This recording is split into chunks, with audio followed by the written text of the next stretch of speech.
the title on the previous video, Pregame 5, and that's actually not true. I think this is session 5 we're gonna have tomorrow. So this is actually Pregame video 5. It might be 6, but I'm pretty sure it's 5. Anyway, the moment the game started, the previous session, we were in a superior position, I believe, since Austria managed to win that war against Russia. I also got my land back from Russia. It was only Alsace-Lorraine until I formed Germany. And at that point, I clicked on France in the beginning of the session, and I saw that they had only 20 brigades after demobilization. So they started the session mobilized to clear rebels, but then they demobilized, and I saw they only had 20 brigades compared to my, I believe, around 80 to maybe 100 in total. Now the thing is, between sessions what happened was that UK and USA signed a non-aggression pact in which they wouldn't attack each other, but they were allowed to stay in, to actually be in the European war on opposite sides, which meant if, for example, Russia declared war on me, UK was allowed to defend me and USA was allowed to help Russia. So in that case, they would be able to fight each other, but none of them would be able to add war goals on each other. Well, that would have been fine for us, but then UK signed a non-aggression pact with Russia and with France, which wasn't signed until the very last moment, so I wasn't sure what to do in that case. And they did sign it in the end, so we were kind of screwed. I figured, well, since the Netherlands gave France military access in the previous big war, and then they actually joined France against Switzerland in the most recent one, I figured, well, maybe it would be the best to try to somehow sneak attack France. And that actually became a viable opportunity, as both of us, Russia and me, were allied to Persia. Now Russia just overtook Persia, I believe, from my sphere, or I was very close to spheering it, but then they had 3 allies sphering Persia and I was the only one on our block that was trying to get them. So what happened was Persia declared war on Afghanistan and they called both me and Russia, which I figured, well, since we are both in the war, then France cannot call Russia into the one, and everyone else pretty much had truces with everyone, so Austria or none of my allies could join this war aside from Ottoman Empire, which actually wasn't part of any previous wars unless for the one in the first session. So I declared a quick war on France, figuring that, well, if Netherlands joins I can just overrun them, as they had terrible military attack, and I just went through into Alsace-Lorraine. Now Dutch player decided not to join immediately, which then procced his truce, but I wasn't sure if he actually kept the call to arms in corner and if he could still join, because even though his troops sucked, if I get surrounded, like if I put all my troops into France and Alsace-Lorraine and then Netherlands just goes here and blocks my lines off, if I start retreating it will be just a lost war for me. And that's why I made a very risky move which didn't pay off. So unfortunately France was still allied to USA, and I wasn't quite aware how many troops USA had in France. I figured they would have 2 stacks, which would be around 80k troops, which is not much. With the French 25 brigades, that would be approximately 40 to 50 brigades total, and then France would eventually mobilize, but at that point I would have superior positions, so you know, even though they would outnumber me, but by not too much, I'd still have my war goal occupied, and you know, already defensive is becoming better than offensive, so maybe, I mean, probably I would be able to win the war. Unfortunately, due to Netherlands still being on the fence, I decided to just push into France and started fighting some losing battles. Unfortunately, USA actually had far more troops in France than I expected, so they were just able to push me. And literally, all those battles over there were complete slaughter, and I pretty much lost all my regiments. They're starting to rebuild. I mean, Ottomans started reinforcing, but they also had no military. It was, I don't want to say that there was no fucking chance that we could have won the war. I think it was maybe possible to turn the war, but it would be very, very costly, and the gains wouldn't justify it. So unfortunately, we lost the war. I had to give up all the Russian cores, and you'll see this here, which actually looked like much, but it wasn't so much. I gave up 2 states, but then I went into Sweden and conquered Getland, which actually, if you were there for the previous session,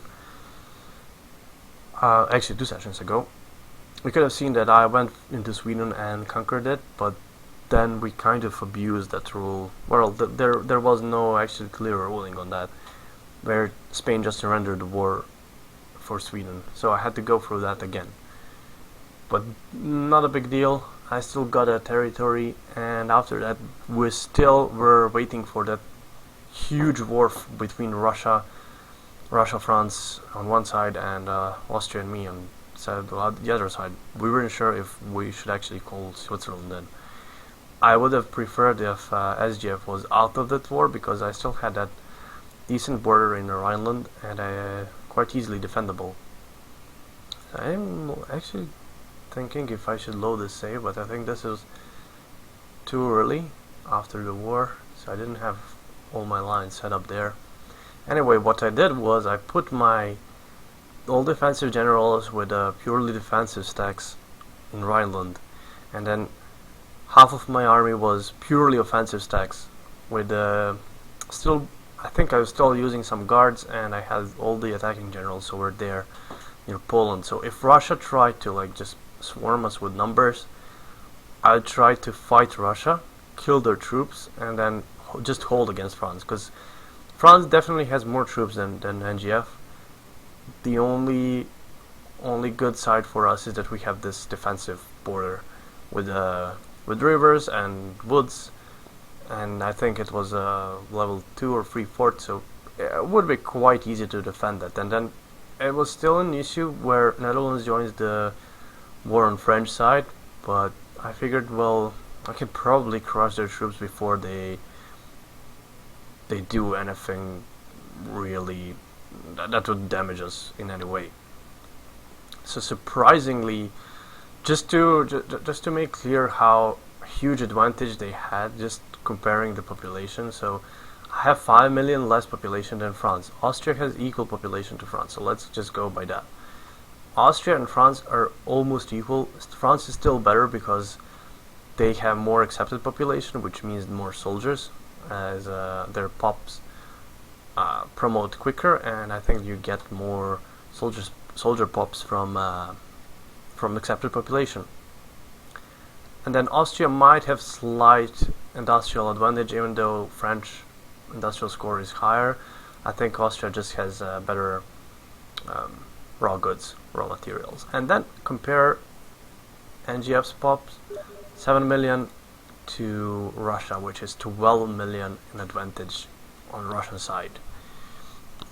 I really thought we were gonna get crushed, but then they did something strange. I think it was mostly on the Russian side where the mistake was. They didn't have any troops in Poland.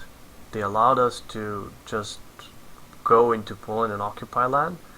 Then they started fighting over in Austria, and that didn't go too well for them. Now, unfortunately, one thing that was going well for them was that SGF was still in the war, as they declared. The declaration was actually on Austria, I think for East Galicia or something.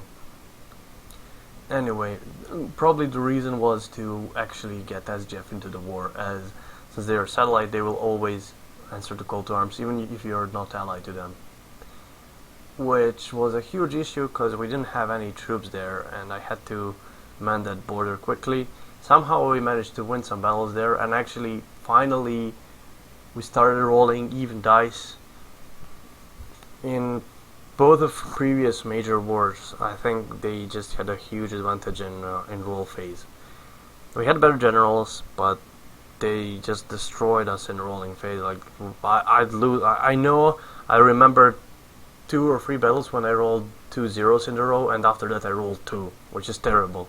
And they just do so much damage in those 3 phases, or those like first 2 phases of each battle are extremely important, because if you lose too many men in those, your positioning gets fucked up, everything is just bad. And after that, even if you send your reinforcements, and if it's not late game, you keep getting crushed because enemy troops are always flanking you, and that's terrible. If they have cavalry, they're gonna get squished.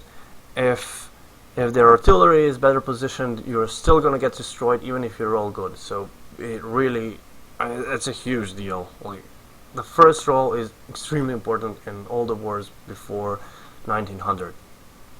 After that, it doesn't really depend so much on rolls, because there is a trench warfare and you just grind it out. There is nothing too smart to say about that. So then Austria and I somehow managed to completely surround 100 Russian brigades, and at this point I don't even know, I think it was already over, that battle in near Krakow, where we just completely wiped them. And after that I sent some troops back to French front, as they were trying to push through Netherlands. Netherlands wasn't actually in the war, they just gave him military access, but then France got scared because I had so many troops over there, and he had completely repositioned all the troops from Alsace-Lorraine onto Dutch border, which was actually just a bait, because I wasn't actually planning on pushing through that front, because that would be really, really hard, and we couldn't actually sustain all the losses there. And one more reason we didn't actually want to go into very long war is that Austria got the enormous bug where their level 14 or 15 artillery factory in Bohemia got deleted by, I don't actually know what. I think it was just 3 hosts. I can't remember if anyone actually went out of sync. It wasn't Austria for sure. Maybe it was someone else going out of sync that would cause it. I know Bohemia wasn't occupied in any of the last 2 wars. So before the war, Austria had those factories, before the previous war, not this one, the current one. And that meant that any artillery that Austria lost, they could not replenish. During this war, they were just buying goods from England and I guess all the neutral countries, but they couldn't sustain reinforcing their army, which meant we needed to win very quickly. And I actually wasn't paying so much attention to Russian front, because I was doing so much damage to France at that point. Somehow Russia ended up being completely surrounded in Poland, like almost 200 brigades got completely surrounded in Poland, and they just had to surrender. There was no way. They could have continued fighting without any troops and just, recruit troops in Siberia, Caucasus or something, while getting occupied. And meanwhile, it wasn't even sure if France could have held out against me and Switzerland at that point. And of course, SGF troops reinforcing there. So they just had to surrender. We got Alsace-Lorraine, we got my corps back. I don't know if actually we get anything else. Maybe we got some islands or some stuff. I'm not exactly sure. So then we go into this save. And this was near the end of the war. You can see that Russia dropped in military score. They're 6th here, but they were dropping out of GPs at some point. Also French military down to 5th.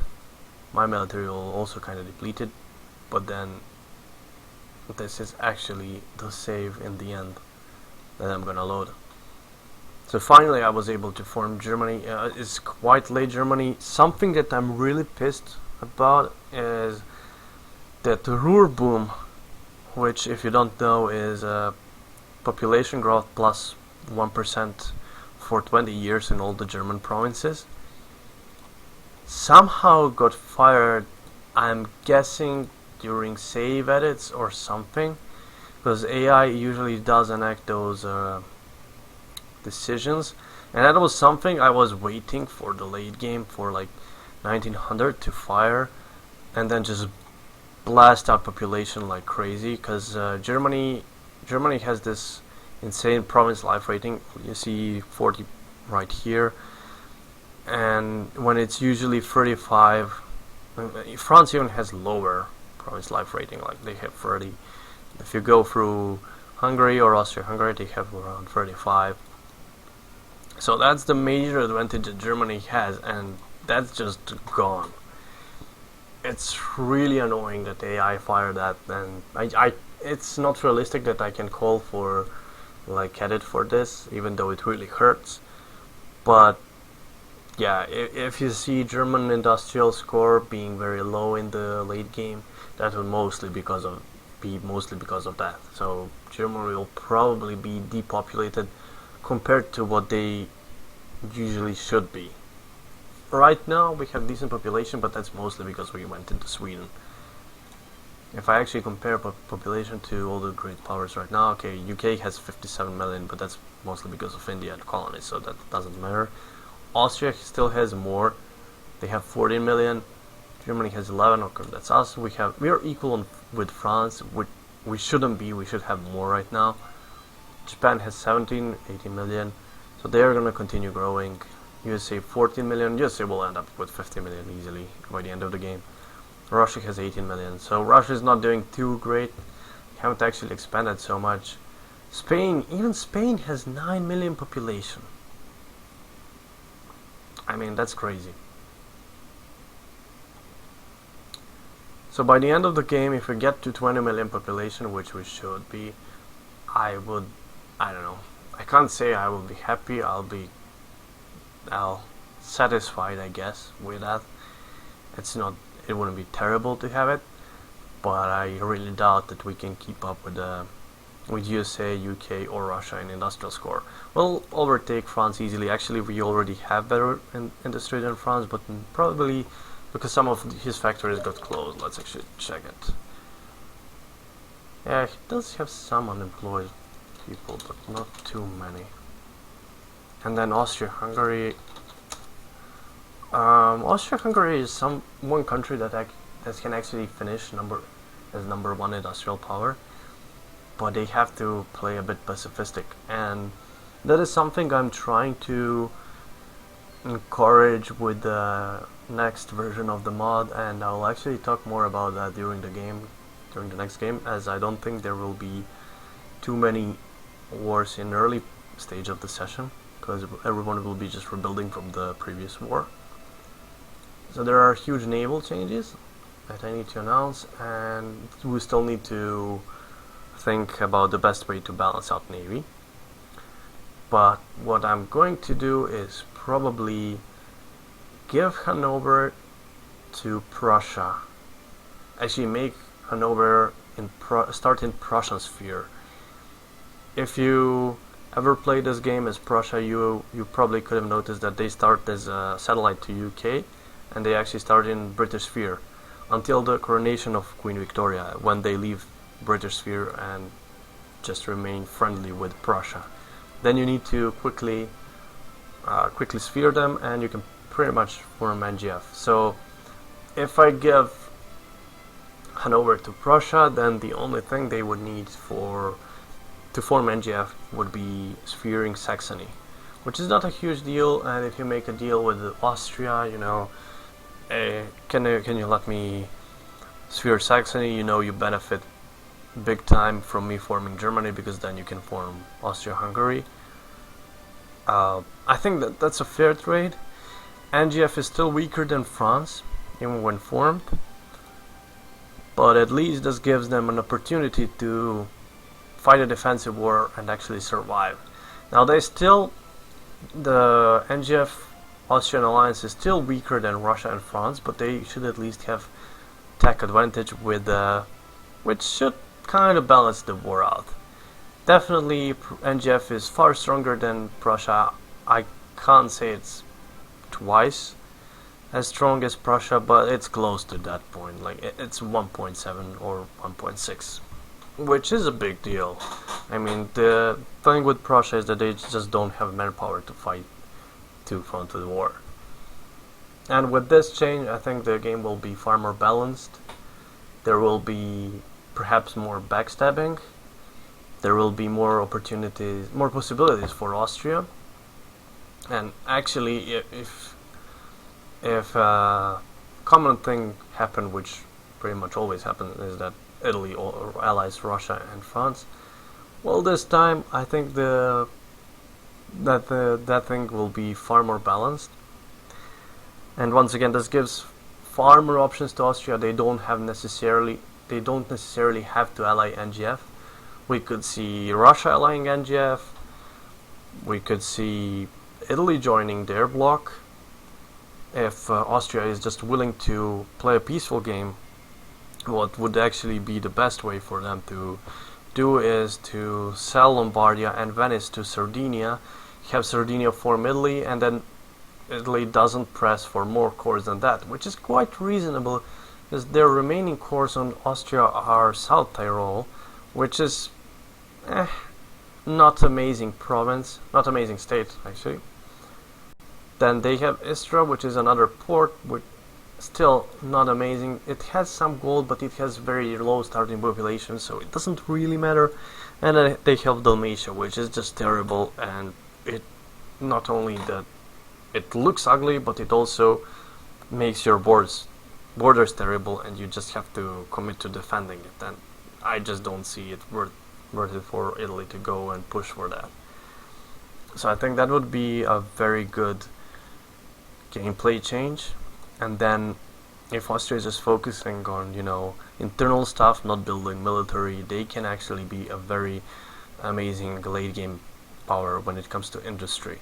They already are good at industry, but they definitely cannot compete with UK, Russia or USA unless they're having amazing game, which usually does not happen because they have to be involved in too many wars. Anyway, I think the next session could be interesting. We'll see what UK is demanding from Netherlands. I haven't talked about that. UK is just destroying the Netherlands here and taking all of their colonial possessions. And I think this is mostly because of the Dutch decision to join France in the previous war. If they actually allied our side, I think this wouldn't be happening. Not necessarily saying that UK is just wow. Not necessarily saying that UK is, protecting me or Austria in any future wars. Probably not. If USA stays out of the conflict, they probably won't be joining anymore. So probably UK's main enemy is USA now, and we'll see 1v1 wars there, and then we'll see what else happens in the game tomorrow. So that's it for me. See you guys. Have fun.